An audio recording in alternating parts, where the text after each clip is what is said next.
Hi, my name is Kenny from Sony Malaysia. In this video, I'm going to teach you how to play back high-res audio from your Android devices with Sony WF1000XM4. So the first step, you need to wear them. Right? Wear them on. And then, on the headphone apps from your Android devices, if you do not have them, download them from the Play Store or the Google Play Store. Alright? It is free. And after that, tap on the sound and scroll down.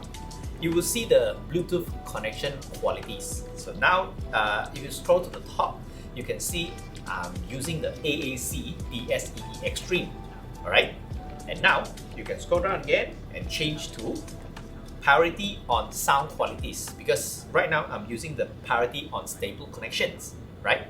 So now you can choose the priority on sound qualities, and next you have a message that prompts you changing Bluetooth connection if you disconnect your Bluetooth connection now. So you just tap on OK if you disconnect your Bluetooth. Alright, and now you can just tap on connect again to connect back to your headphones. Alright. You need to wait for a while, and after that, voila, you are connected to your headphone. And now on the top you can see it is using the Sony LDAC codec to connect to your headphones. Now you can enjoy high-res playback from the Sony WF1000XM4. Don't forget to download the Tidal apps from your Play Store, because Tidal apps offers high-res quality playback, but you need to subscribe. Alright? Thanks for watching my video. See you again soon. Bye bye.